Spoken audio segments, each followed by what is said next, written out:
Good morning, Patreons. Good afternoon, Nick. Oh, yeah, it's the afternoon, isn't it?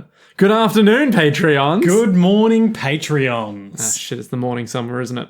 Good time, It's Patreons. 5 o'clock somewhere. Glug, glug, glug, glug, glug. We did literally just go to the pub, though, so I mean... It's tradition. It is tradition, I will give it that. It's tradition to go to the pub before we have a bonus episode. You don't sound drunk enough. We do live in Australia, so if we didn't go to the pub, it would be rejecting our country's heritage, wouldn't it? B-E-E. No, coffee. So, today, Liam, I'm very excited. How excited are you? I am Araki-sided. Not a thing. No, okay, all right. I tried and I completely failed. Solid as a rock. So, today, Liam, we're going to be talking about the illustrious and enigmatic human being, supposedly, Araki. Hirohiko Araki, author of Jojo's Bizarre Adventure, manga artist extraordinaire. I mean, extraordinaire is a bit much, but yeah. I would say extraordinaire. All right, okay. Well, I'm not you, so... Author of the only manga worth reading, Jojo's Bizarre Adventure. Oh, boy. I'm Liam S. Smith, one of your best friends. And I'm Nick Ballantyne. They already know who we are, don't they? I'm Nick Ballantyne, your nemesis. I'm Nick Ballantyne, your worst nightmare. Pulls out katana, pulls on fedora. Hey. So we wanted to talk about some of the interviews Araki has given. Because Okay, the story goes, I wanted to do an episode on Rohan Kishibe. Because you were saying there's a whole bunch of spin-offs. Yeah, but I want to do those in the core pod when we get up to... Like, there's some I want to do before part 5. There's some others that may come out or may not. In we would do in the weird in the middle off-season. Yeah. Well, we wait for the actual thing to finish so we can be like, right, now we have a complete story. I feel like those are fiction within the world of Jojo's Bizarre Adventure, so if/when we do them, we should do them in the main pod. But what I suggested as an alternative was to look at some interviews that Araki has given. Because that's not in the fiction, unless somehow he is, in which case I am terrified of who he is. So what I did was I trawled the interviews page on the Jojo wiki. A lot of them in Japanese, but enough have been translated that this interview document I have here has 57 pages and around 27,000 words. Are we even going to get through all of them? Certainly not. Okay, fantastic. If this goes well, which I hope it will, we'll do another one of these sometime. At least another one of these. Hell yeah. So what I've done today is I've shortlisted a few that I found particularly interesting, but I haven't just used up all the good ones right at the top. Okay. Which put in order of how they've interested me. Mm-hmm. But then I've also got the rest in there in chronological order to turn to if we, in the increasingly as I went, unlikely event that we needed more time. Yeah. And I've also redacted spoilers where necessary. Oh, the spot. Yeah, okay, that's fair. Also, I need to give a shout out to Pokemon Tom 09. Or aka Pomamom Tom 09, if you recall, aka Ruminations. Who didn't get the notification when the post for the poll first came up, but he's glad it came up so he could get to the poll in a nick of time. I don't get it. Because my name's Nitch. Oh, Nitchell. Yeah, Nitchell. If it's not Nitchell's, get back in the truck. Beef and Dairy Network, check it out. Yeah. However, the key thing here is that he said to discuss anything other than the ever eccentric Araki would be an injustice, which I feel perfectly sums up my thoughts on the poll this time around. So our other options were Dragon Ball and Okie Doke, which Nick put in against my will, and much to my anger when he told me it was in the lead. For a brief moment, it was definitely in the lead. I would have been very, very angry with you, Nick, and with you, the voters. Yeah, but wouldn't it have just been the best episode? No. Like, can you imagine us talking about a claymation from the early 90s? Late 90s? Something like that? No content. An incredible amount of content. Who is this enigmatic Okie Doke? Is it Araki? He's some sort of tree golem. Tree golem? You've seen him. Oh, Jesus. Anyway, we're not talking about Okie Doke, Liam. Yet. You make fun of me for putting that in the thing, and then you're going to Google it, and I'm going to be like, oh, no. So shall we get into our first interview? Yes! Oh my god, Araki, yes. So please. I picked one nice, short and sweet that I thought you would enjoy to start us off. Okay, I need to preface this entire episode with, how many Arakisms are we going to get? I think there's a few in there. What I've done is for my short list today, I've picked a few that talk about his personal life, a few that talk about Jojo's Bizarre Adventure, and one super special one, the only interview featuring a person who isn't Hirohiko Araki, who we'll get to if we have time. Okay. So- that makes no sense. But You'll okay. see. You'll see. You'll all see. It's Araki. You called me mad. Mad! Is it Araki's wife? Yes. Oh. Is it actually? Yeah. You got hit one. He has a wife? Oh my god. Peeking like nobody's Oh business. my god. What is even happening? Okay, anyway, yes. Jealous. A little. He has a top running manga and a wife. Oh. This is an interview with Araki on his choices for the 80s Western Music Hits Parade on MTV Japan. Wait, what? That's what it says, for the 80s Western Music Hits Parade, which I presume would be like an awards an thing? MTV Japan event about Western music Okay, sure. from the 80s. So he got to pick some stuff. Presumably. Okay, sure. According to the Jojo Wiki, this was translated by Twitter user Macchalian. Yep. And it's from 2017. So I've started as quite recent. Okay. So first of all, just run down his hits. Let's see how many of them, off the top of our heads, were also in that list of music that we read out in his author's note when we recorded the episode today for Highway Star Part 2. Oh, the ones that made you cry. Yeah. Oh, here we go. Of course, those were albums and these are songs, but whatever. They'll be there. There'll be some overlap. Guns N' Roses, Welcome to the Jungle. Was not on the list. ZZ Top, Legs. Good song. Good song. Dire Straits, Money for Nothing. Catchy. A Oh. little bit homophobic these days, though. Oh, okay. Contains certain words that I would not use in polite company. Oh, okay. All right. I do like Dire Straits in general, though. Your latest trick is sad and sweet. I haven't looked at any Dire Straits, so Michael Jackson, Thriller. yeah, that's a pretty good song. That's right up there.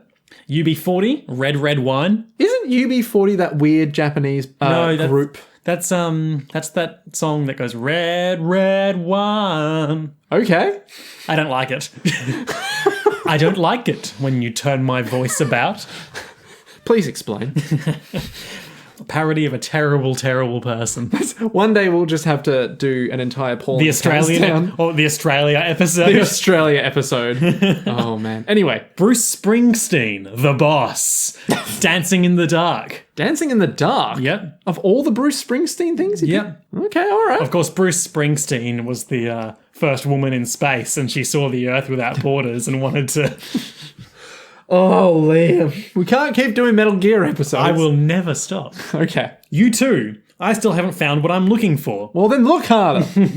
Oh, wait, no, that's the name of the song. I thought you were just saying, oh, okay, gotcha. Nick, I haven't found it. When you turn my voice about.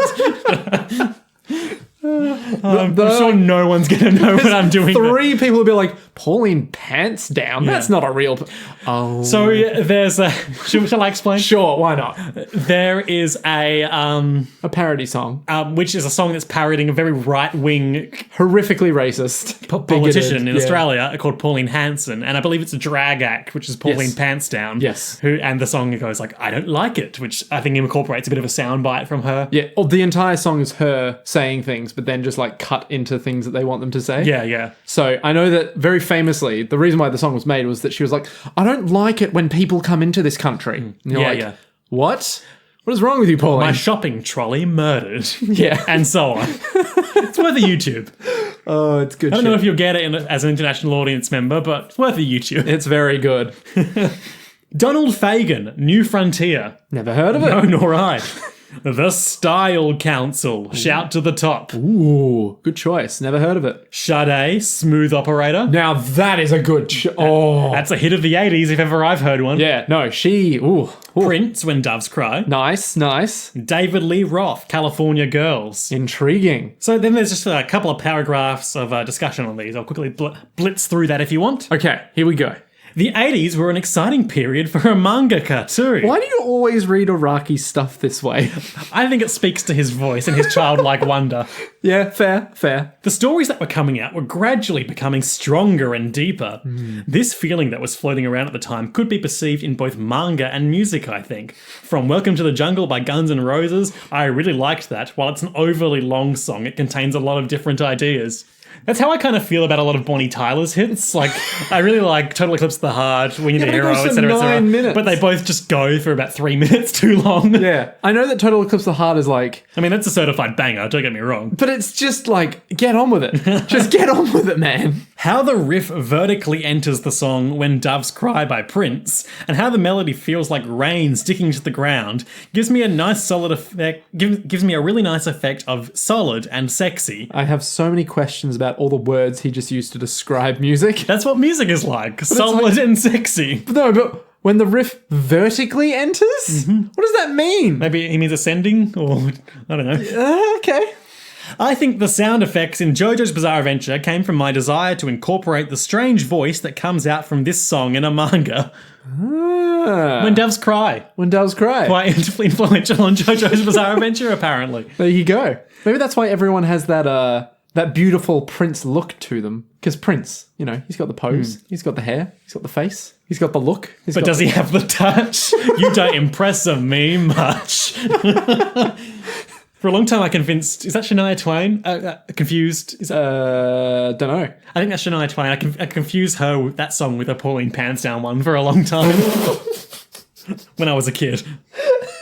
Just the idea that you could confuse Pauline Pants Down with anyone else. Well, that song's like that similar sort of speak singing. I guess. But it's very different, isn't it? Yeah, I suppose. But I was a kid and I was dumb. True. Weren't we all? For David Lee Roth's California Girls, I adored the excitement and happy feeling it gave me. If you link the music and images it reflects, ZZ Top's legs reminded me of something like the pin-up girl style. Quite in these days, particularly among like the burlesque circles, which I have a lot of friends in. Yeah. No, definitely. Also, legs. We all got them, except for those of us who don't. I mean, the pin-up style is just the beginning.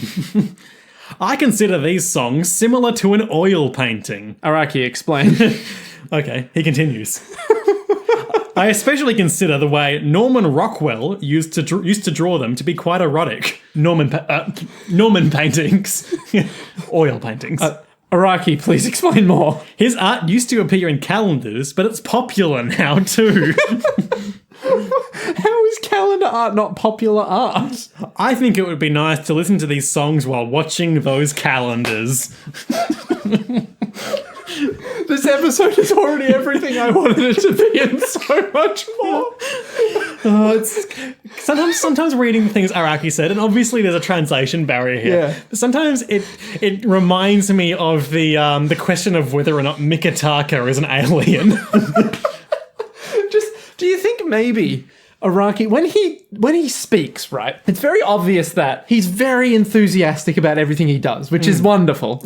But, like, he just takes these moments from his life and he's like, you know, I wonder if other people do this. I'm sure they do. And everyone around him probably just goes, no one has ever done this. Do you think he goes, oh, this explains why I'm so good? Because I'm weird.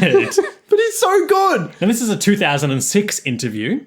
It concerns the release of the Phantom Blood PS2 game, but it also covers JoJo's Bizarre Adventure in general. There's also a summary of each of the parts in there that were active at the time, but I've redacted the ones we aren't up to yet. Okay. So, wait, what was the Phantom Blood game? A very bad PlayStation 2 game. So you're just like, it was a game. I'm not saying what in case anyone dares say what it is. JoJo's Bizarre Adventure Phantom Blood? It was a game adapting that. Wait, it was just called JoJo's Bizarre Adventure Phantom Blood? I believe so. Come on, guys, make a title better.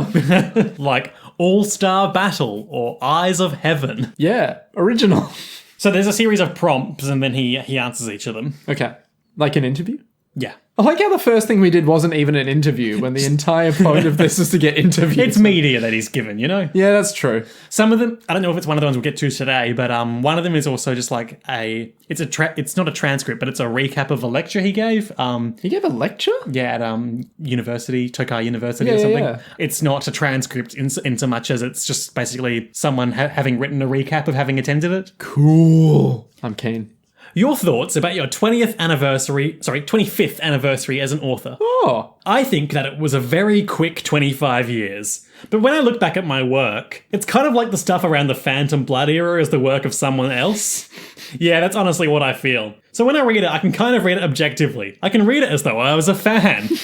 Okay. 2006, that would have been during part 7's publication, I believe. Jesus That's quite a jump. Yeah, you know? no, that is. Also, I think he hasn't introduced stands in part 1. No, or no, part of course 2. not. So it's like, it really is quite different. Now, I believe our friend Georgie gave you sort of the core concept of part 7 at one point, didn't she? I've forgotten it. Okay. I mean, I would love to recap part 7 on air, but I've forgotten it. Well, also, I don't even know if she told me. In many ways, it's kind of a spiritual reimagining of part 1. Right. Weird. I mean, in terms of events and actual characters, it's entirely different. But just in certain like elements. the certain storytelling kind of method is like, these are very clear parallels to what happened back then. Almost, but it also very deliberately plays off your expectations of what you think those parallels would be. So I think, given the time this was released, that's an interesting way to reflect on the first part. Was that her favourite part for a while? Probably still, yes. Yeah. Because I know that she was like, it's my favourite, it's so good. And I was like, A lot of people like it a lot. yeah, we'll get there one day, right? Right? If the anime keeps getting made. Oh, God. Do you read back on your old work? Not very much. But if there's a game or something released, like now, I'll read back and think, oh, so I was writing this kind of stuff. Just the idea of him reading his old work and just being like, Oh, this is pretty weird. You know, I mean, I never would have thought of this Fighting today. ribs. Fighting ribs. Jesus. AKA foul flesh. That was something else. Remember all of Santana's special Oh, techniques? I remember. Once the stands started coming out, I often forget about some characters. Someone will mention a guy and I'll be like, who was that again? And I'll read back and say, oh yeah, there was that guy. Kind of like that. Doreena's no more than me. You know what? I have heard... Look, we're going to sidetrack almost all of these interviews. I have heard that a lot of creators, when they're writing their works, they'll often be like, yeah, I've made a consistent world. And then, like, the fans will be like, did you forget about this thing that you wrote in? They're like, oh yeah, I did forget that. Oh, shit. I must have been too caught up in making new material. That's kind of similar to how I feel as a podcaster sometimes. When we're lucky enough to get fan interaction from our Twitter account, someone will make a not entirely explicit reference to a joke we had made during an episode or something, and I'll be like, what the fuck are you talking about? Because it just kind of goes out of the head as it comes out of the mouth, because you're moving on to the next thing. I mean, the thing is, anytime we make stuff, it's like, oh yeah, we won't listen to this. Like, Well, of course, I do the bulk of the editing, so Yeah. I usually listen back to something at least once. So I feel like that aids my recall a bit more than it may use sometimes. yeah, but I just sit there being like, but I said it. Why would I listen to it ever again? The idea of I never go back and check my old work is like pretty standard stuff. Like I've never looked at an old uni assignment for good reason. But, it's one of those things where you do it and then you're like, I'm done. I'm done with that shit. It's fine. Hashtag relatable. Next year will be the 20th anniversary of Jojo. That's not a question. Not a question. Well, they let me debut on the New Year's of 82, but that still felt a bit vague to me. I couldn't really imagine myself as a manga artist. It wasn't clear on what kind of manga artist I was going to be. It was like I was just incidentally awarded the Tezuka Award. Which is a big manga award. Is it? It is. Ah. In fact, in the manga Bakuman. Facts with Nick. Yeah, in the manga Bakuman, they go for the Tezuka Award as part of, their manga ways. Sure. I don't think they win, but But that's part of the story, yeah, it's It's sort like of how Ash never wins the Pokemon League. yeah, it's quite a it's not, I don't know how prestigious it is, but it's quite a big award where they're like, we'll drive you in, we'll give you some food, we'll award some awards, it'll be a good time. And it's like all the manga artists meet there sometimes, and it's it's a good time. Cool. Yeah. Anyway, So I awarded the Tezuka Award. It wasn't like I was really aiming to win it. So that was kind of when I began training. wait. Okay, so he won an award. No, it was like he won the award. Oh, it was like he won the Getting award, to okay. debut in the New Year's edition. Yeah, so it was like he won an award. He didn't win the award, But it was when he began training. but then he began training. He started drawing his manga in a weighted gi. And when I look at the other Jump Artists manga, they all had their own distinct styles. So the period when I was thinking about what style and what kind of manga I should draw was right before Jojo. I sort of feel that I finally became a pro with Jojo. It was like everything opened up in front of my eyes. I would agree if I knew what he did before Jojo. We may touch on some of these later in this episode, but he's got some other previous works like Bow and Cool Shock BT, that one that teaches kids how to capture deadly stinging wasps. Okay. And use them for pranks. Ooh, that's a dangerous twist. And Gorgeous Irene. Gorgeous which we've talked about before because in part 2, there was like a bar or something named that. I see. Or named Irene's or something. You know how I said I couldn't remember Anything? You got hit on the head by a coconut? I think I got hit on the head by a gorgeous Irene, and now I don't know what that is. How was Jojo born? Ooh. Well, when a dad, also named Jojo, loves a mum very much. Araki. What? Oh, you're not reading it now. I liked movies, and at the time, Sylvester Stallone and Arnold Schwarzenegger were popular. Were they just? They're both muscular characters, and their bodies are covered in muscle. Are they just? Which made me think to myself, I wonder who the strongest person in the world is. So hang on. The entire premise of JoJo's being born was there are these two big-ass buff dudes. Who's the world's strongest? It's Goku. This question was basically the beginning of the idea of JoJo. Themes such as immortality, seeking life, justice, and things that humans innately seek spawned from this and eventually led to the creation of Part 1. I can see that. Yeah, that makes sense. So basically, stuff to do with immortality and super macho guys and how strong they can get. That was what I was pursuing. And boy, did he get there. They were super macho. And one of them got immortal, so... Yeah. Also, I had gone on a trip to Italy about 2 years before that, and you may already know, but the art in Italy kind of strives for human beauty. When I saw the original artworks, it made me want to do the same. The whole thing was he wanted to make beautiful things because he'd just gone to Italy. Well, we talked about that a lot in our early episodes, how like the musculature and physicality of a lot of the characters' design was one of the elements of inspiration was like, you know... Yeah, Arnold Schwarzenegger, Sylvester Stallone, Fist of the North Star. But also like Greek or Roman sculpture. Where it's like all the poses that they do are just accentuating all their features. It's weird because like there's a manga called Grappler Baki, which is about some kid named Baki. Sure. Who's a grappler. Who's a grappler. And he basically wants to be like a good fighter kind of thing. Oh, don't we all? But it's written, like this sounds like he went like for the aesthetic side of things. Sure. Where, like in a fight, they're doing poses to get like the beautiful look of like a Roman sculpture kind Which, of to thing. be fair, is one of the key things I like about Oh my, JoJo's. yes. But this guy, Grapplebaki, is a lot more like a dude who himself, like the manga artist, is really into fighting itself. Sure, he's like an MMA guy. Yeah, so all of the characters who come out of this, if they're meant to be like super strong, they look like these grotesque, super muscular dudes. Like the muscles themselves look real fucked. Like, if I brought up a picture, you'd be like, what the hell is that abomination, basically? But it's like the complete opposite, but in the same way, where it's like he wants to get this intended effect of super strong dude, but instead of being like Greek sculpture, beautiful man, it's like, no. His muscles are just insane. Like a bunch of potatoes in a sack. Oh no, it's way more like you when you see them, it's like you see the muscle lines. Oh, cool. Because he himself is so into fighting that he knows where all those muscles are. And it's like he's clear that he has a very deep appreciation for all those like muscle points and stuff like that. But it's also fucking disgusting. Anyway, it's like a nice contrast. Sure. Yeah. The origin of the name JoJo. I took Joe, and then they were JoJo. We might have talked about this in our early Phantom Blood episodes, but it's in the interview. Shock horror, I may have forgotten. Fair enough. I wonder if it's okay to say this. The place I used to hold meetings with the editor was at a local family restaurant in my neighborhood called Jonathan's. We were thinking of making the name Jonathan something, and you know how a name can be like two S's, like Steven Spielberg? I wanted something like that. So I thought if it's Jonathan, then it'll start with J, so Joestar should be okay. Wait, but then there was nothing. What? Anyway. But that was really adventurous for a shonen manga because it was taboo for a foreigner to have a foreigner as a main character. Oh. But it was kind of that era.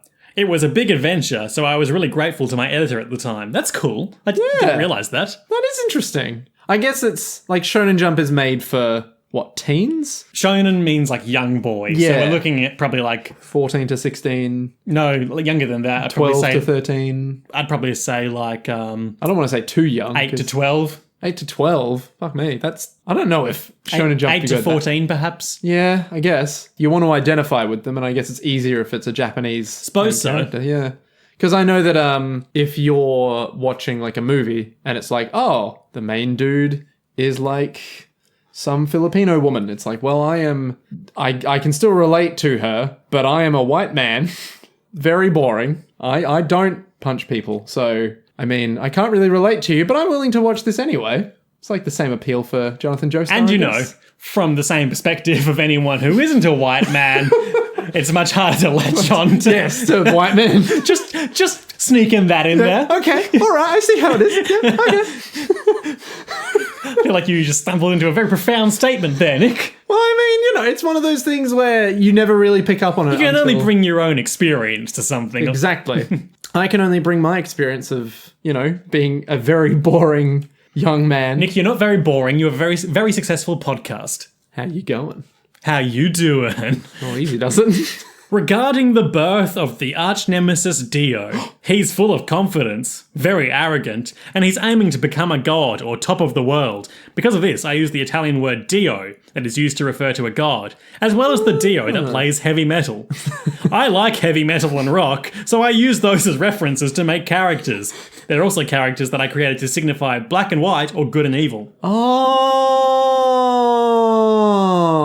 you know what? What? There is a Dio song called Heaven and Hell that's all about the good and evil and like black and white and all that stuff. So all the parallels. Yeah. So he just made Dio because it was the Italian word for God, but it was also Dio. Yeah, you know, a lot of... I'm doing that motion where I cross over Your fingers into your nuts. my fingies. Fucking hell.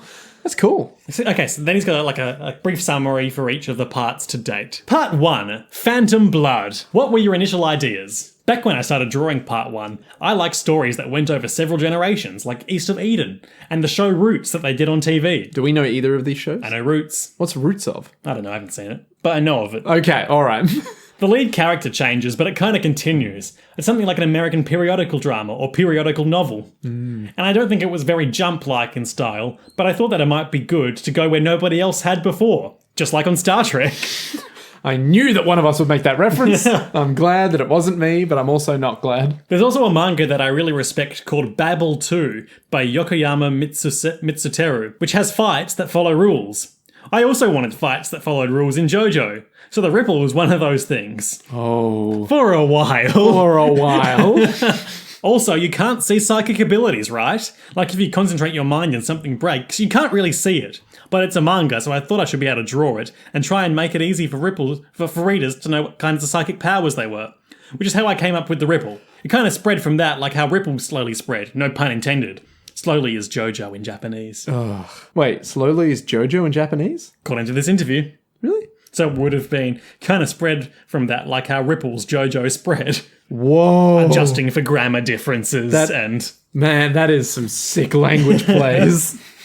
When I look at him now, I think Jonathan is too much of a good boy. There's no such thing as too much of a good boy when it comes to Jonathan Joestar. So says I, Liam S. Smith. The goodest of boys. If I was to draw him now, I'd probably show more of the weakness of his heart too. Ah. His naivety. His darkness. Remember how Speedwagon pointed out how naive Jonathan Joestar was? Then it never really came up again. Yeah. To be fair, his naivety was also what gave him strength. Yeah. His simple purity. To kill his own brother. Stepbrother. Sorry, to kill his own stepbrother that was also a vampire. At any means necessary, even his own life.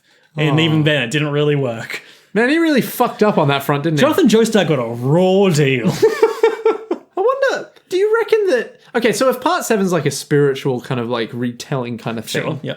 Do you ever wonder if Araki would ever go back in time to like part 1 and redraw it? Or like try and retell it anytime? I don't know. Yeah. Never really thought about that. Yeah. Of course, like a remaster, but for manga. A remanga. It's revisited in the story of JoJo's Bizarre Adventure Eyes of Heaven, available now on the PlayStation 4, bad fighting game. Sure. I think I've talked about this before on the pod, but one of the truly tragic things about the story in that game is they do a lot of time travel and like dimension travel, timeline jumping and things like that. Oh, this is the one where... Because it's a big crossover fighting game. Yeah, where old Dio meets up with new Dio. Yeah. In order to stop time and then laser beams. But in the denouement of that game, one of the things they do is they fix a lot of the tragedies that occur in a lot of the parts, like they make Kakyoin survive and things like that. But because of the way Phantom Blood ended, none of the rest of it happens if Jonathan doesn't die. So he still just has to go die on a boat. Oh, such a shame. Yeah.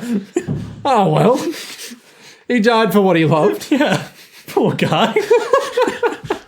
Part 2, battle tendency. Dun, dun. I'm going to put a Law and Order sound in there. Sure. Do, do, do, do, do. The hell was that? Oh, is that the actual theme Yeah. music? Oh, okay. Was Joseph's personality affected by part 1? No. One more thing that you weren't supposed to do in those days was to let your main character die. That was another forbidden act. Can you give me a cool, sinister echo on forbidden act? Hang on, can you just say it again, but like really put your gut into it? That was another forbidden act. Okay, it's done. You got it, son. We had a discussion as to whether that will happen first, and it was eventually decided in a meeting that we'd kill the main character. Because of this, I had to drastically change the story's characters and portray events that I didn't show in part 1 in part 2, and then similarly portray events I didn't show in part 2 in part 3. That was my plan. I had a story devised up until part 3, but because the story convention required part 2 to be different to part 1, I created Joseph. He does share some similarities to Jonathan though, in that he is also a muscle type. A muscle type? A muscle type. He got a lot of muscles. He big muscle boy. Yeah, but wait, how many parts had come out at this point? This was in 2006, so we're in 7. Okay, so when he says he's a muscle type, he's probably just talking more... Character design. What the hell are the future parts like if he's a muscle You know, type? everyone's slimmed down a bit in part 4. Yeah, but like they're still pretty muscular. Yeah, but they're not Jonathan Joestar. Was it always your plan to revive Dio in part 3? I really wanted to draw him being dead for a while and then coming back to life.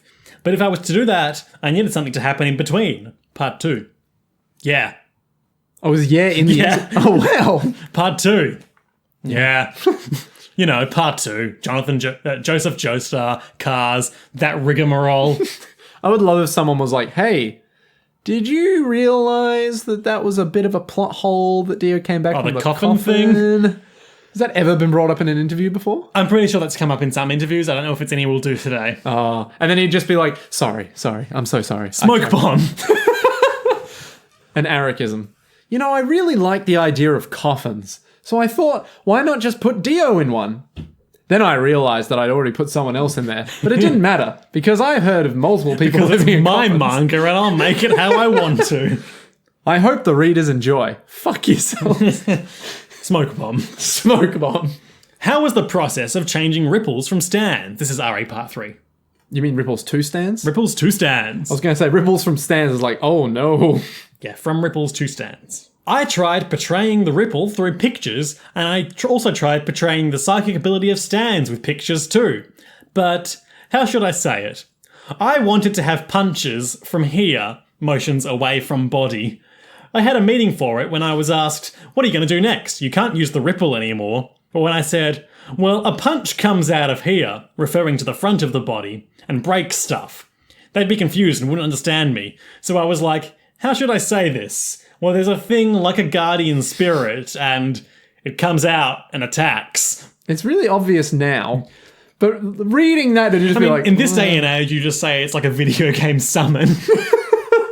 But like, I imagine at the time, it was like this hasn't really been done before. Quite conceptual. Yeah, it's a very weird idea. I suppose you'd say something, with an English vocabulary, you'd say something like, like a representation of your soul leaves your body and fights on your behalf, but is still you. It's still a person kind of thing.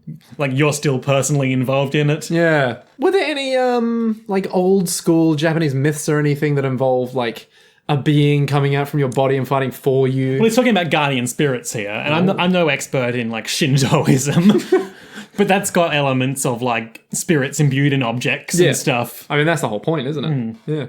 Comes out and attacks. That's how I explained what the new ability would be, and nobody would understand what I was on about.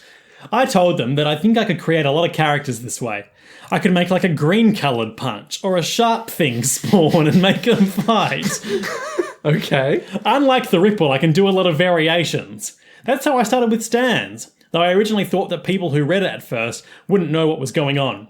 Stands gave me a lot of trouble when it came to explaining them. But I really felt that I could keep inventing new characters and ideas this way forever. It was like I dug up a gold mine. No one else thought it was gold, but I was like, wow, look what I dug up. Shit. That's a good metaphor. No one else thought it was gold, but I knew it was gold.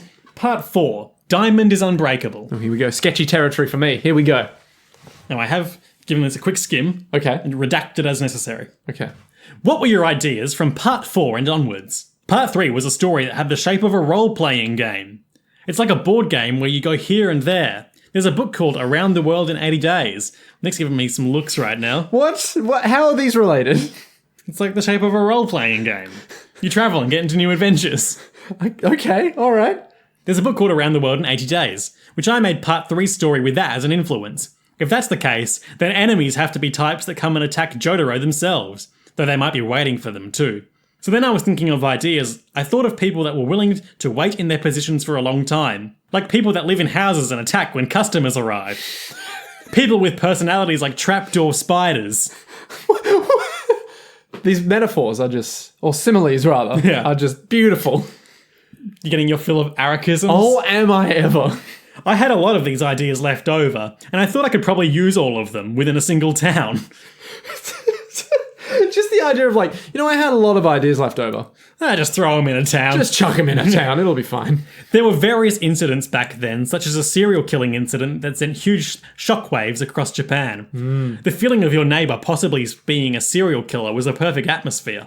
I think we see that, this is me speaking, Liam, not only with Kira, who we know is just like this innocuous, Yeah, the seemingly killer guy. innocuous man who's a Serial deep killer dark and hand serial killer. fetishes. Yeah. But also, remember when Angelo, aka Angelo, was marauding around? Yeah. And he disguised himself as the milkman? Yeah. That's very much like what if the milkman, this guy you see every day was a serial murderer. Yeah. The feeling of your neighbour possibly being a serial killer was the perfect atmosphere, so I used that idea when positioning lots of stand users across the town. That's basically how Part 4 was born, and you can see how it's different from Part 3. Making Part 3 different to Part 2, and making 4 different to Part 3, is the way Jojo was made. The new stories are different from the last story. I mean, it is a fact, yes, I will give him that. But at the same time, bro. Up until Part 3, the setting was an imaginary, mythical kind of world.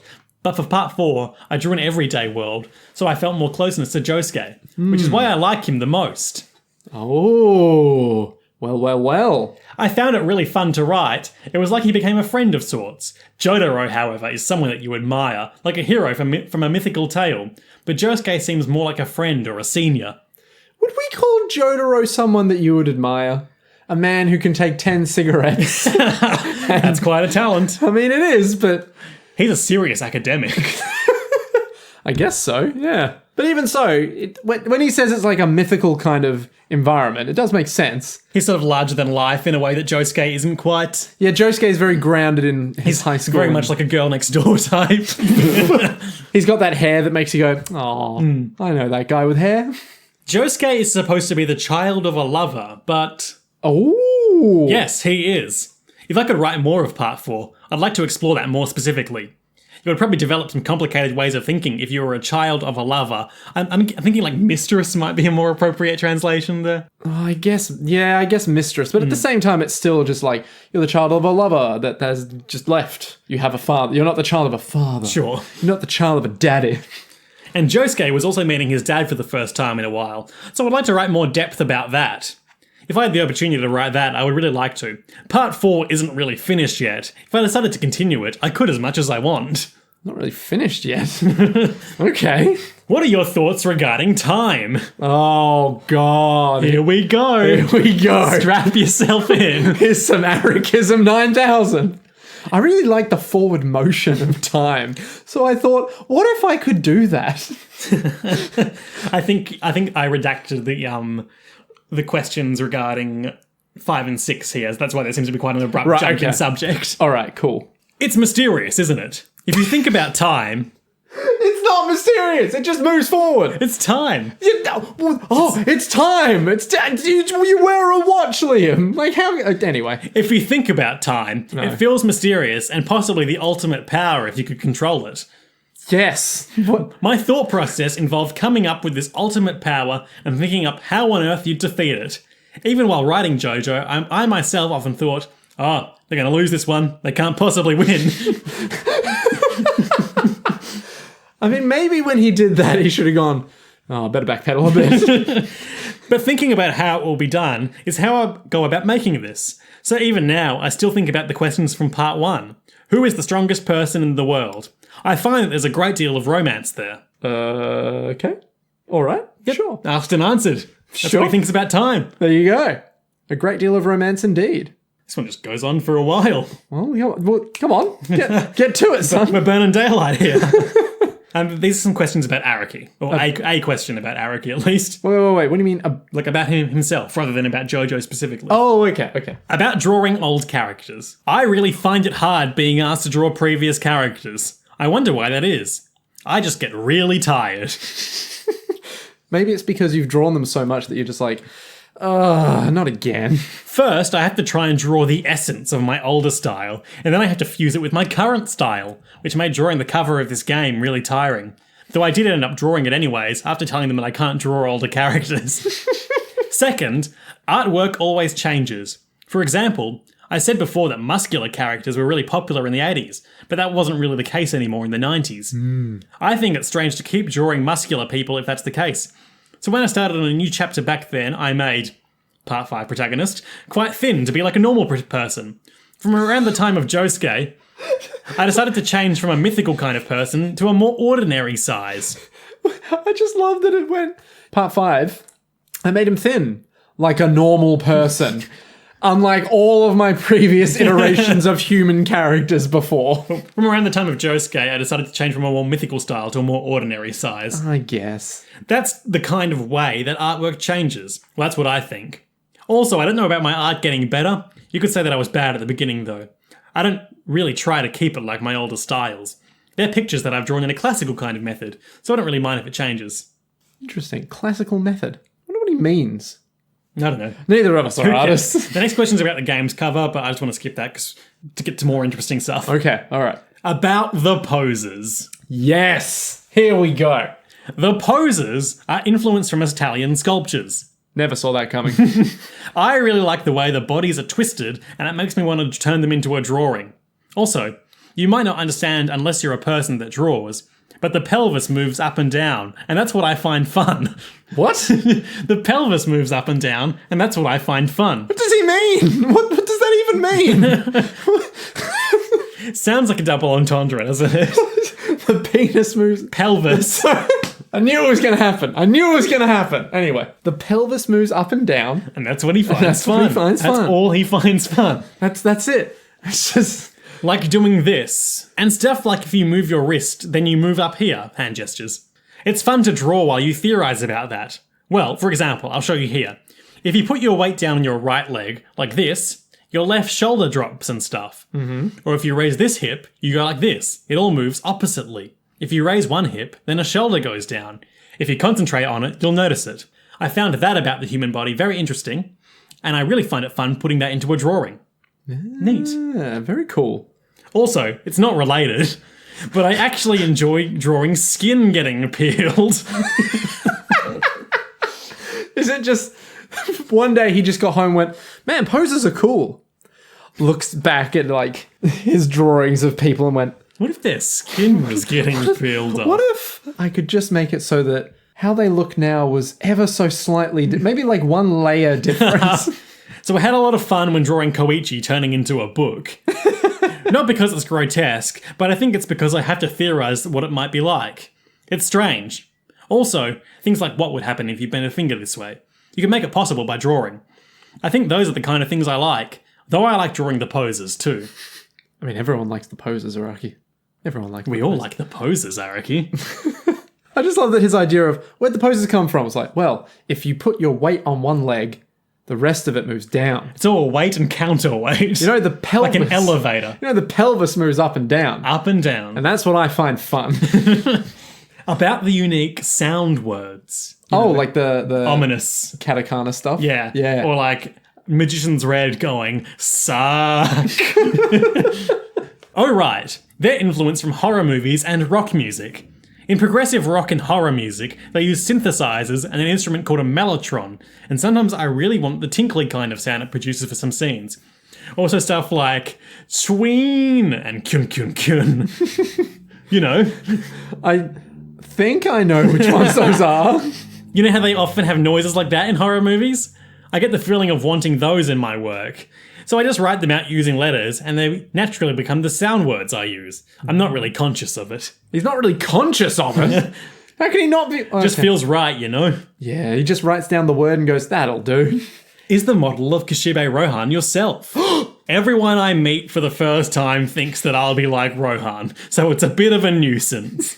I once thought about just acting like that character. I think this might be a bit of an awkward translation. Okay. I once thought about just acting like that character, but that is something I aspire instead, and I'm sorry if I break anyone's dreams, but I'm not really like that. Aww. Everyone comes into my house a little bit frightened. Sorry, but I'll use this to change my image now. That's a bit of a shame because I just wanted to meet him and him to be like, oh, hey, go fuck yourself.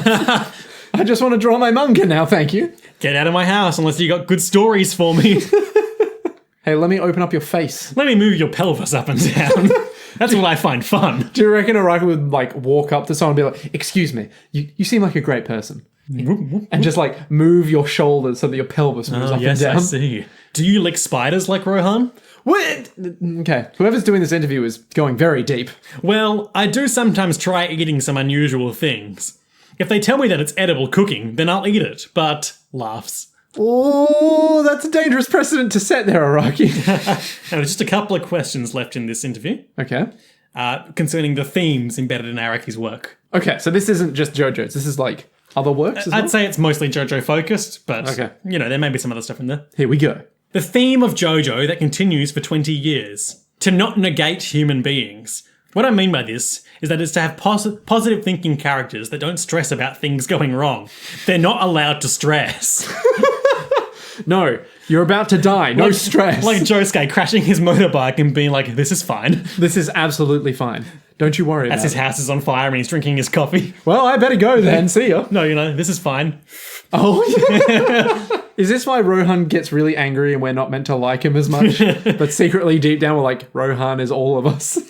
They believe strongly in what they do, even if it's a bad guy doing bad things. Those actions are very important to him, and he'll use that to move one step forward. Then in response, the hero comes to defeat that. That's pretty standard. Oh, yeah, that's pretty standard, isn't it? Heroes, I think, are usually inherently more reactive than villains. It depends on the villain. I suppose it depends on the scenario too, but Yeah. like in a comic book, you know, Spider-Man's not going to be out Spider-Maning unless someone's causing trouble. That's true. But, you know, you got things like Iron Man. He's all like, I'm going to make an army of good guys to go fight bad guys. Oh no, it went wrong. Oh no. But he's not going to create that army unless there are bad guys to be fought. That's true. When they both step out forwards, they'll then conflict. Yep. That's what I find interesting. The conflicting? Yeah, conflict. Conflict is interesting. What do you know? Storytelling. I don't think it's interesting as a shonen manga if the hero feels some sort of empathy for the villain.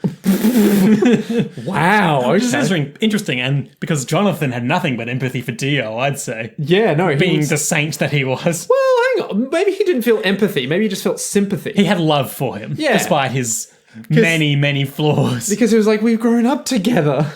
He also hated him, as much as it pained him to admit it. Yeah, that's true. He hated what he'd become. And also kind of what he was from the start, too. Yeah, the dog kicker that he was. For example, with the character Yoshikage Kira, he's a serial killer, but I think that he had his own proper reasons for doing so, such as the poor environment of his childhood, his relationship with his mother, and his father always ignoring him. But if I write that, you'll start to feel sorry for Kira, and so despite being such a horrible villain, when Josuke fights him, I think you'll feel kind of sorry for him. But then Kira says that he's fine being that way and moves one step up. That's what I like. That's the reason why I really like Kira. You have the smuggest look on your face. Why? Because you're just like, he likes Kira. I like Kira. I don't like Kira. Oh, never mind then. I mean, I like him as a villain. Well, there you go. I think he's reprehensible. Yeah. Although he may have had a bad childhood and turned into a serial killer, I always hope that he tries his best at being one. Wait, he tries his best at being a serial killer? Yep. I mean, if you're going to do something, do it right. Yeah. I can't really say that out loud too much, though. I'm secretly a fan of his. So living with a positive outlook like that is the theme of Jojo. It's a celebration of humanity, to make humans positive. There may be conflicts because of that, but that sort of thing is a theme. Maybe that's one of the reasons why we enjoy it so much. Because it's like, a lot of life is very downtrodden? Sure. Yeah, you Capitalism. Yeah, meritocracy and shit, but it's not really a meritocracy. And you're like, oh, life is unfair and shit. But then this is like, you know what? Positivity. picking goals and doing your best at them. This is fine. Will that remain to be the theme? Yes, probably. I said this before, but I think that if the villain's weak, it'll definitely be a boring story. They may be that way in real life, but it's better if it's not in a manga like this. Yes, so I don't think it'll change. Following that was a bit weird. It's an awful lot of words to just say, yes, probably. A final message to the fans. Hi, Araki. I'm just... Hey, Araki, how's it going? Hug me. You want to come lick spiders? I think they're edible. Jojo's Bizarre Adventure Phantom Blood is a piece that I created 20 years ago, and it really feels nostalgic. Good. I'm really thankful that it has been adapted like this after 20 years. Good. How must he have been feeling 6 or so years after this when the anime was made, I wonder?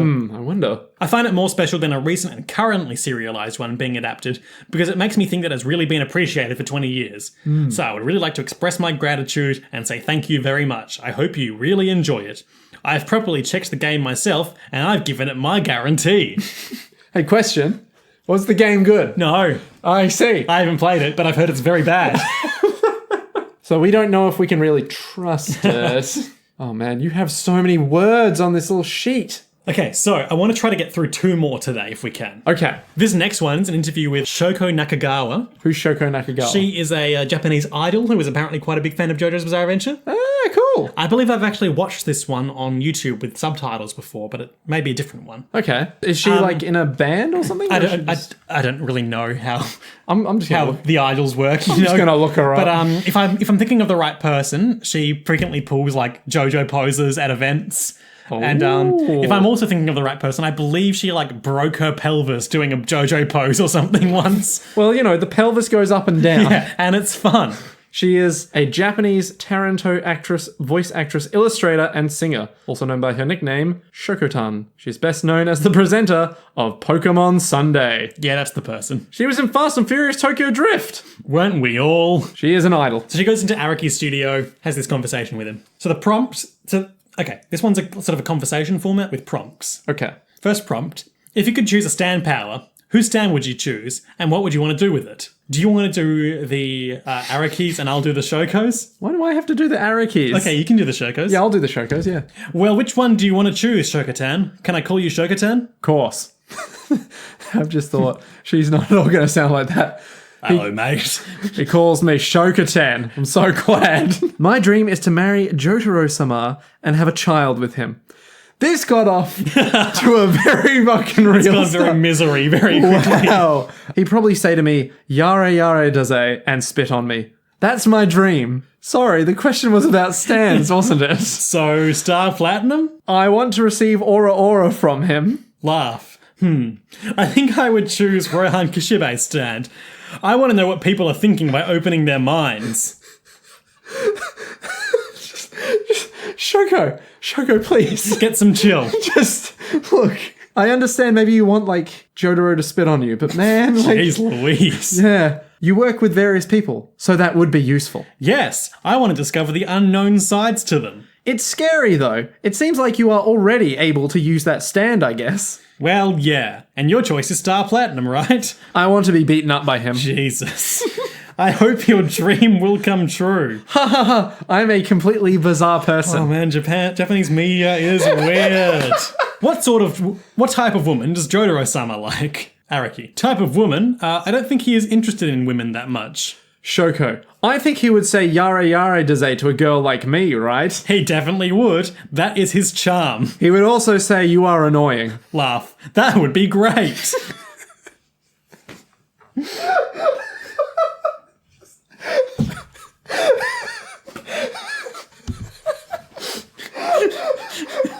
What is wrong with these interviews? Okay.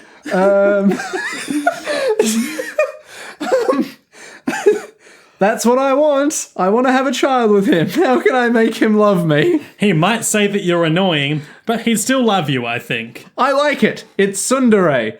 Does he prefer a girl who's neatly dressed or one with a short skirt? He is more of a straightforward guy. He will enjoy the time with you, though he might say that you're annoying. Really?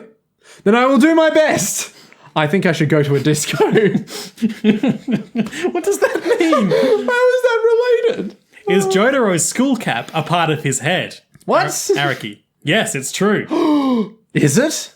Why is the cap a part of his head? Well, because he never takes off his cap. The cap is part of his body. Right. When drawing Jotaro, I felt it would be okay to combine him and his hair, since he never takes it off. That's a unique idea. Indeed. By doing so, Jotaro looks more elegant. What? Hold up a fucking minute. That's the one word I would use to describe Jotaro Kujo. But like, just having the hat on him would make him look more elegant, even though it is a cylinder and a little brim. I want readers to recognize him from the back, not just his forefront. So he isn't actually wearing a cap. The cap is completely part of his body. That is right. Only Araki-sensei could come up with such an idea. It's me who wants to use Rohan's stand to see inside of Araki-sensei's imagination. I guess Shoko-tan and I have that in common. Wait, is that you or Araki? Me, Liam. There is a rumour that one scene in the 20th volume of JoJo's Bizarre Adventure predicted the 9/11 attack in New York 11 years before it actually happened. Did Boingo really predict 9/11? Araki. Yeah, that really surprised me. I don't know why I drew such a scene. You clearly wrote the word 911 and the laughing plane. I don't even know why the plane is laughing. You didn't intentionally draw the scene? Well, I don't know. I don't remember. I drew that scene as part of the story, but I don't know what it means. I learned about it recently, but I think it's just a coincidence. Your stand can predict the future. Your stand predicts the future and keeps yourself young. Laugh. How can one defeat Star Platinum, the world, the most powerful stand ever? Araki. Jotaro can only be defeated by Jotaro himself, or by the child of Jotaro and Shoko-tan. You allow me to have his child, so Jotaro Samara and I have a child and he won't be invincible? Correct. That's a great idea! Actually, it's impossible to defeat his stand at the moment. And to have a child with a fictional character. Anyway. Yep. Star Platinum can halt the flow of time, so to defeat him, you need to let time flow again. So you would need to possess a power to control time itself. This is stupid. Sounds great. This is amazing. This is incredible. This is what I live for. What do you keep in mind when drawing pictures in colour? Araki. Well, the combination of colours is important. Like, what colour should be placed where? It's like just going down to the very bottom element. It's like, what do you think about when you're drawing in colour? Oh, where they should be put. More or less, that's it. Primary colours, complementary colours. Shoko, what is your favourite colour? My favourite colour? Green. Or moss green with some white. The mix of dark moss green and white is my favourite. But the colour you actually draw with and the colour that is printed are somewhat different, right? Yeah, you're right. So the important thing is not only the colour itself, but its adjacent colours. When you were a child, what were you drawing? I was drawing things like Hagakata Mitsuru, a character from Kyojin no Hoshi. I'm a big fan of Iki Kajiwara. God, we're really hitting the Japanese names today. Iki Kajiwara.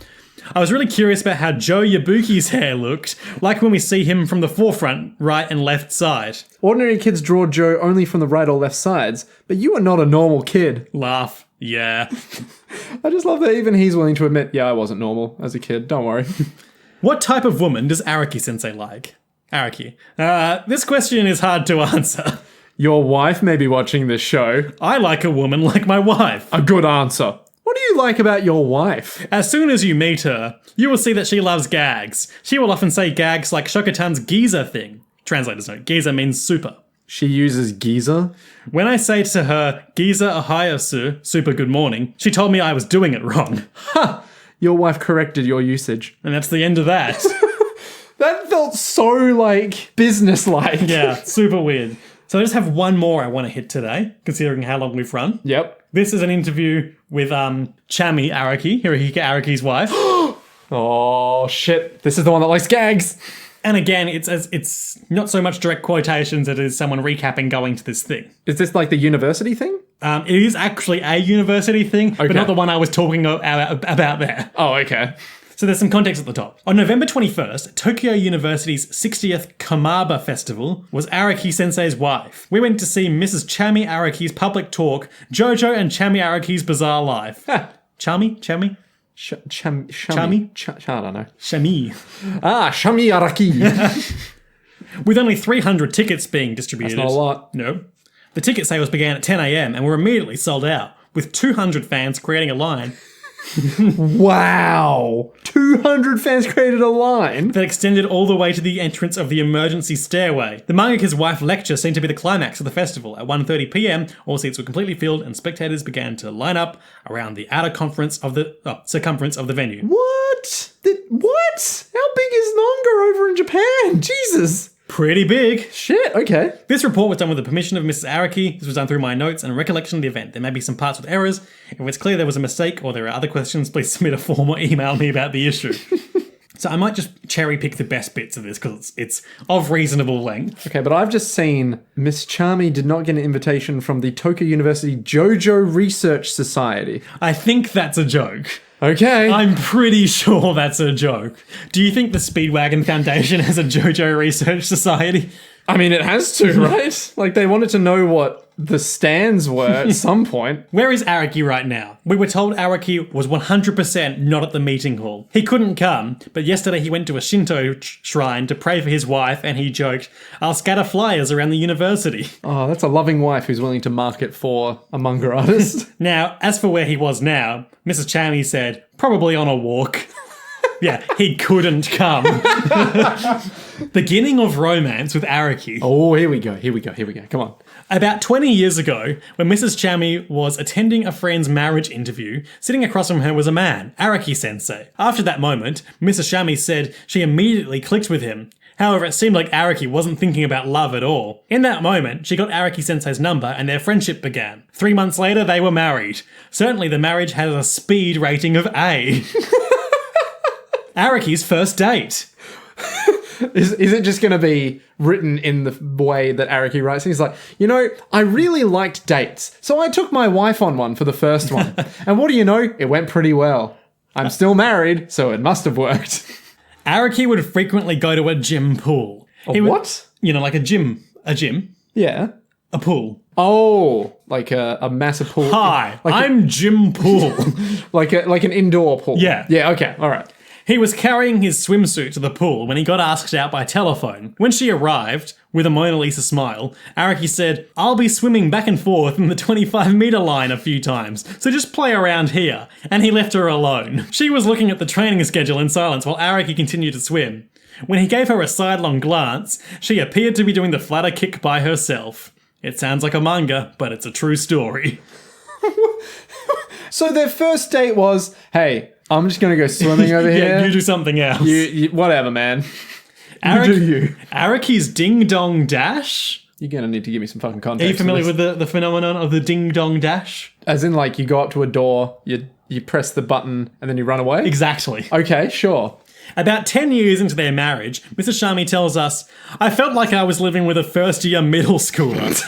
This childish, simple-minded troublemaker. How many ding-dong dashes he was doing. The respectable adult. The popular jump writer."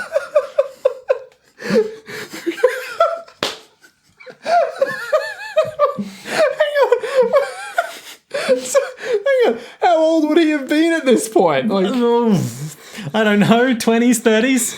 and he's like, Ding dong. and just run up. What the? 10 years into their marriage. But the people in the neighborhood loved Araki, and the older people would call out to him as if he was a boy. Strange folk. Where does he live? Like, what? Japan. Jesus, okay. Araki's fear of strangers. Just the ding dong dashing mixed with a fear of strangers. Yeah. Did he genuinely go up to the door to get an answer, but then he was like, no, bye. So people often conjecture that maybe he's an immortal vampire, but allow me to propose a different theory. Okay. What if he's a Benjamin Button? He just sits there going, oh no, I'm getting younger. He's got a child's mind. Back then, Araki was extremely shy. For example, when Mrs. Shami's friend came over, he opened the door just halfway. When he looked out, he said, "Ah, a stranger," and immediately closed the door without even coming out. This sounds like something I would do. But at the 2003 Paris exhibition, Jojo in Paris, when he was thinking that no one from Japan would come, the successive chiefs of Shueisha arrived. I think that's a TV station. Or Sounds like it. media conglomerate. Sure. Since then, his shyness has begun to be cured. Nowadays, he'll invite about 20 mangaka over for a party. Incidentally, when Mrs. Shami sees the mangaka arrive to the party, time and time again she thinks, mangaka are a little weird, aren't they? I mean, given the ding-dong dashes, Yep. and everyone loves Araki, even though... a stranger. Just the image I have in my head at this point is just this man who lives in his house with his wife, who's just like, just opens the door even slightly and sees a bee and he's like, death! In Araki's house, Mrs. Shami tells us that she's friends with his assistant. She loves candy and sweet foods. I remember the type well. I would ask things like, what happened to X chocolate? And talk about things like women's fashion. Interrupting.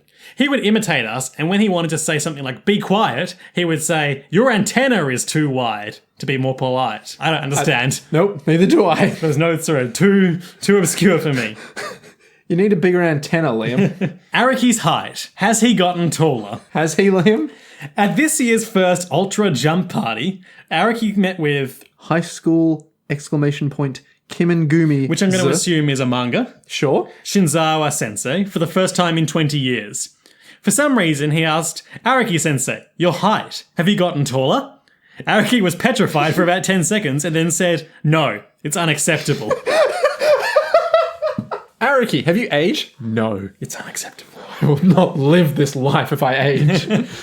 Are we sure he's not an immortal vampire? Or a Benjamin Button. Or a Benjamin Button? Araki and music. This promises to be enlightening. According to Mrs. Shami, music is super important to Araki's writing. For example, when there's a battle scene, rock.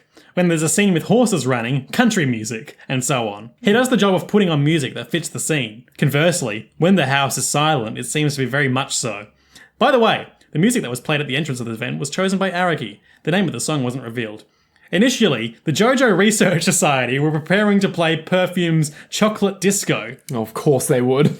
I guess they're a real thing. I guess. Like a fan club or something? It must be the people who ran this event? I suppose so. Yeah. Araki's workspace. It's a nightmare. It's non-Euclidean geometries.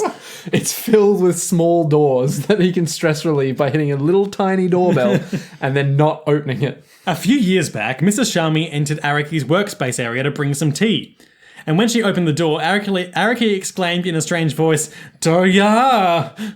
During this, his brush extended out from his manuscripts greatly. Oh, and he was writing as if he was possessed by some spirit. She said she was scared and trembling, so she shut the door and went back to where she was. All I'm getting from this is that Araki is a Cthulhu nightmare. Yeah. The Louvre. The Louvre. Ooh. When the Louvre Art Museum was picked as the theme of Rohan at the Louvre, the family stayed there for 2 days. The arrangements near the Louvre allowed them to enter on a day where it was normally closed. So they were able to see the Mona Lisa up to a centimetre close. Ooh. And even got the opportunity to touch the Nike of Samothrace? I don't know, whatever. Art, Nike, whatever. I don't know. It's probably Nike. You know, Nike, the Greek god or whatever. Yeah, the shoe guy. Sure, yeah. Greek god of shoes. Yeah. After Rohan at the Louvre goes on sale in France in January of next year, a fully monochrome version will be published a few times in Ultra Jump magazine. After that, a fully coloured version will be made into colour, blah, blah, blah. Speaking of the Louvre and Mona Lisa, there's a joke going around the internet right now of the classic Mona Lisa painting and a picture of Hijikata Toshizo being compared with a picture of Araki Sensei. Both Araki and Mrs. Shami seem to be aware of it. I'm pretty sure this is the thing about him not aging throughout the centuries. It's like the Keanu Reeves hasn't aged. Yeah, meme. yeah, exactly. Yeah. Is drawing manga fun? From what Mrs. Shami has seen, it seems as if Araki draws a diary. For example, he'll use the things they talk about in the morning in his manga. And even if she tells him something completely unrelated, he'll ask again, what? What was that? It looks like the characters that resemble their friends appear in the manga. But when that character eventually gets his head blown off with a bat or something, she can't tell them. Yeah, I was about to say. It's like he's running a diary. I'm like, what happens in your life? Please teach us how to learn Ripple. Why are you asking her this? Mrs. Shami says, I don't fully understand Ripple, but Araki seems to say, you can't live long unless you lighten your hip joint. There we are again with the hips. Pelvis moves up and down, Liam. And extends your life. That's what I find fun. Also, Araki puts on sunscreen often. Is that it? He doesn't like the beach, but he enjoys places like mountains, forests, etc. He lives life avoiding the sun as much as possible. Is he a vampire, as we thought? So he likes to avoid the sun. He almost acts as though he's a child. So he's a vampire Benjamin Button werewolf? Yep. So, sure.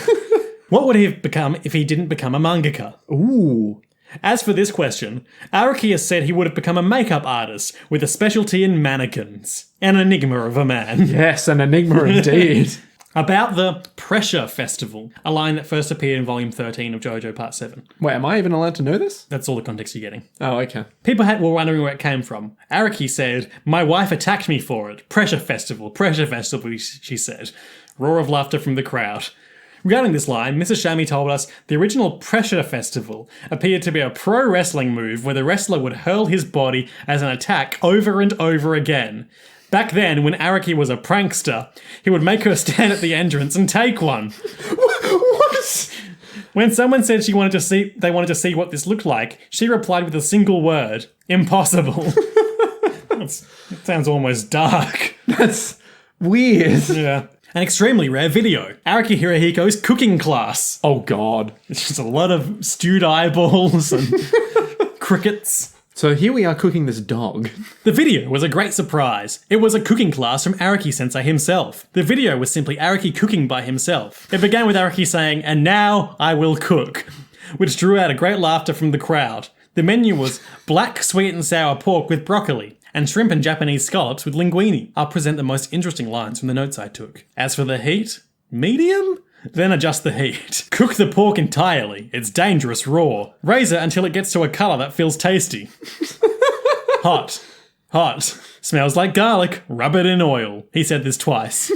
Egg.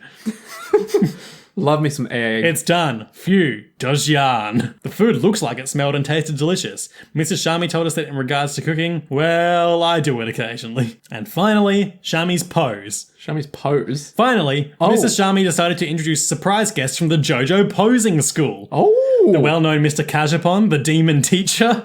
What? Yeah, you heard me. A year after the Tokyo University Jojo posing class, March 2007, Tokyo University continued to have the Jojo posing lessons. What? Mrs. Shami was the one who decided that Jojo posing would be perfect to bring to the lecture when she saw the advertisement posters for it. The demon teacher's demonic teaching, with a kendo sword in hand, was strict, saying, "I'm sorry, but you can't do it," and correcting the students if they messed up even once. Okay. It makes your joints scream, haha. However, when the demon teacher and Mrs. Shami pulled off W Jojo poses without fail, it caused quite a stir in the venue. At any rate, the demon teacher's presence was incredible. When a pose was done, the crowd immediately broke into applause. The demon teacher and Mrs. Shami revealed their passing conditions, all of which had to be done in a short amount of time. Level 1, Jojo Volume 4 front cover, Jonathan's pose. Level 2, Jojo Volume 8 front cover, Joseph's pose. Level 3, Risotto's pose. That's a character name. Okay, sure. Level 4, pointing finger pose and say yare yare daze. The crowd all rose up. After about 1.5 hours, the presentation reached the end. About 5 or 6 friends of Mrs. Shami came out and handed her bouquets of flowers. Aww. At 2:55 p.m, being sent off by a thunderous applause, Mrs. Shami Araki left the venue. It was de molto fun. Mrs. Shami, Program Director Mr. Terai, members of the Jojo Research Society, and everyone else, from the bottom of my heart, you have my thanks. Good translation notes. Great. I'm more confused about who Araki is more than ever before. Well, I think we've had some interesting insights today. Yes. About this alien child who draws this manga. You know how, is he an alien, is he a stand user, is still kind of up in the air with that guy? Yep. Yeah. Is Araki an alien? Is he alright? Is he a human? Is he doing wrestling moves to his wife on the reg? So many questions. I have so many questions. Yeah. Yeah, so I think that brings us to the end of our first interview special. Let us know if you liked this, because it's quite different from our previous Patreon bonus episodes. I think it was pretty good, but if it's just come across as like, I could just read this and get the same out of it, just let us know and we can reevaluate doing future ones. But I think it went pretty well from where I'm sitting right now. Sure. I have no feelings one way or the other. Well, it would be good if you did, because we're putting a lot of effort into these things. I liked it. It's so weird. It's such a weird man. Sorry, he's so weird. It's such a weird man. It's such a weird man. Anyway, Thanks for listening, Patreons. see you next month. What's the thing that he says? Egg. Sure. Dojan. Ding dong.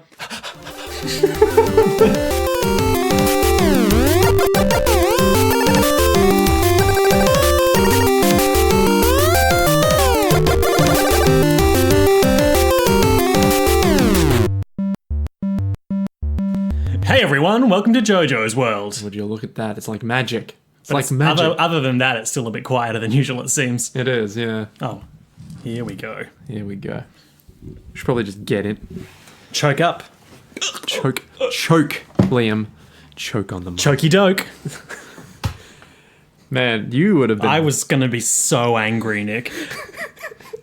What I would have done is I would have prepared like half a dozen backup things to hijack the show and talk about instead. You're like, yay, Nick, shut up for a second. So there's this guy. Let me talk about Star Wars Rebels. Oh, That's literally what I would have done. oh God. Because, come on.